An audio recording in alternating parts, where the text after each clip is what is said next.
जीवन नहीं है, आप में जिंदा दिली नहीं है, तो आप युवा नहीं। अगर आप युवा हैं तो आपको जिंदा होना चाहिए और अपने जीवित होने का आपको प्रमाण भी देना पड़ेगा। मेरा मानना है शरीर से, उम्र से कोई युवा नहीं होता, कोई बुजुर्ग नहीं होता। हमारे राम बिहारी सर, जो कि भले ही इनकी उम्र 55 साल हो चुकी है, लेकिन आज भी 10 घंटे लगातार क्लास देते हैं, तो एक बहुत बड़ी बात है। तो सर भी युवा है, उम्र से युवा कोई नहीं होता है, अपने विचारों से, अपने मेहनत से वो युवा कहलाता है। दूसरी चीज की नया भारत और युवा, देखिए आज के डेट में सबसे बड़ी बात यह है, किसी ने चाय बेचा, नाम कमा लिया, MBA चाय वाला, आपने चाय पिए, आप खुश हो गए। किसी ने मोबाइल बनाया, आप मोबाइल यूज किए, एप्पल का ले लिए, आईफोन ले लिए, सैमसंग ले लिए और आप खूब खुश हो गए। इन्होंने पानी पूरी बनाया, आप खाए, खुश हो गए। आपने क्या बनाया ऐसा, आपने ऐसा क्या किया कि आप पर लोग खुश हो? कभी आपने सोचा? आप चेयर पे बैठे, चेयर किसी और ने बनाया, आपने टाई पहना, ये टाई किसी और ने बनाया, बस आप उसको यूज किया, आप खुश हो।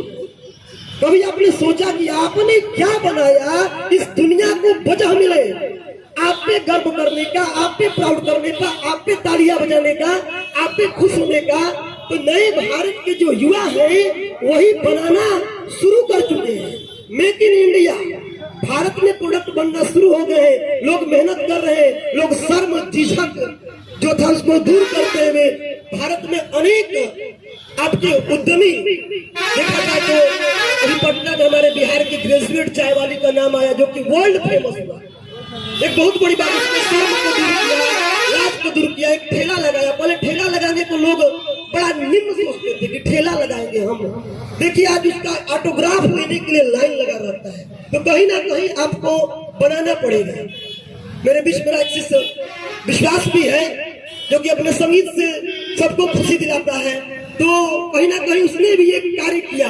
और सबसे बड़ी चीज की सर्विस वाले लोगों का योगदान हमारे GDP में नहीं होता है। हमारे ग्रॉस डोमेस्टिक प्रोडक्ट में सबसे ज्यादा योगदान किसी का है, वो सिर्फ और सिर्फ बनाने वाले का, उद्यमियों का, प्रोडक्शन का, और किसी का योगदान नहीं होता है। अगर भारत को विकासशील से कहीं ना कहीं कुछ ना कुछ बनाना होगा, चाहे वो जो बनाइए, जैसा प्रोडक्ट बनाइए, तभी जाके हमारा देश विकासशील से विकसित होगा।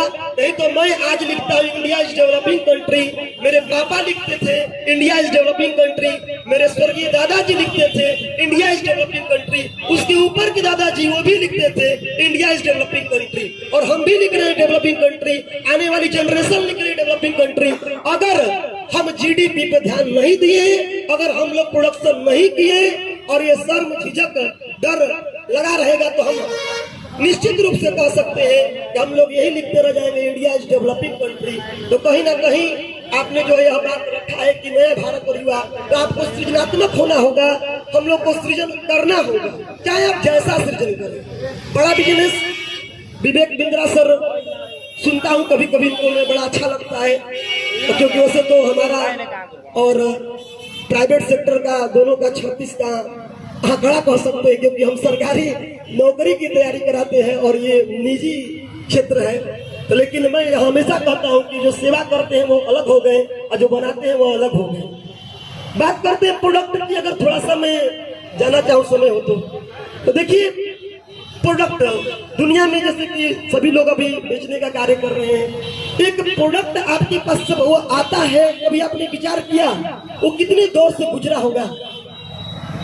जहां तक मैंने पढ़ा और अपने पढ़ने पढ़ाने के इस पीरियड में देखने को मिला मुझे कि कोई भी प्रोडक्ट 5 जगह से होकर गुजरता है, तब जाके हमारे हाथों में पहुंचता है। और बड़े हम लोग आसानी से कह देते हैं कि अच्छा है या खराब है। दुनिया का कोई भी प्रोडक्ट जो है वो 5 कॉन्सेप्ट के आधार पर हमारे हाथों में पहुंचता है। एक product concept, production concept, selling concept, marketing concept और एक सोशल कॉन्सेप्ट। वर्तमान में जो हम लोगों का बांग्लादेश एक ऐसा कंट्री है जो सोशल कॉन्सेप्ट पे केवल वर्क कर रहा है। प्रोडक्ट कॉन्सेप्ट मतलब कि मैक्सिमम रेट, हाईएस्ट प्राइस, मतलब बहुत अधिक कीमत होगी लेकिन बेस्ट क्वालिटी मिलेगी। लेकिन हमारा भारत एक ऐसा देश है, मैं बताना चाहूंगा आपको कि यहाँ पर 25 वर्ष की उम्र के युवाओं की संख्या जो कि गूगल बताता है लगभग 35% है, और 25 साल से ऊपर 35 से लेकर के 50 वर्ष की उम्र के लोगों की जो संख्या युवाओं की वो 65% है। सबसे बड़ा युवाओं का देश जो है वो भारत है, और कहीं ना कहीं यह भी दुर्भाग्य की बात है कि सबसे ज्यादा बेरोजगारों का देश भी भारत है, क्योंकि यहाँ पे लड़के खुद को बेरोजगार कह देते हैं उनको सरकारी नौकरी अगर नहीं मिली। लेकिन वही लड़के कभी MBA चाय वाला के पीछे पीछे दौड़ते हैं या ग्रेजुएट चाय वाले के पीछे पीछे दौड़ते हैं। वक्त आएगा आपका ये एक कप चाय हो जाए, इसके भी पीछे पीछे शायद दौड़े, ये हो सकता है। तो मैं यही कहूंगा कि कोई भी कार्य कीजिए, दिल से कीजिए। अगर मुझे मंच मिला है तो मैं भी बहुत प्रयास करता हूं, और बड़े भाई के सामने बोलने का मौका ही मेरे लिए बहुत है, इससे अधिक मैं क्या कहूं। संदीप सर हम लोग के साथ हैं, अंग्रेजी पर नित्य वर्क करते रहते हैं। रंजीत सर है जिनको मैं जानता हूं, और सर शिवजी सर है, ये भी अक्सर हमको बिजनेस की बातें बताते हैं, लेकिन मुझे समझ में उतना आता नहीं है, ठीक ना। तो मैं बस इतना ही कहूंगा कि अगर आप युवा है तो बस जिंदा रहिए और अपने जीवित होने का प्रमाण देते रहिए, चाहे आपका तरीका जो भी हो। और हम लोग के बीच देखिए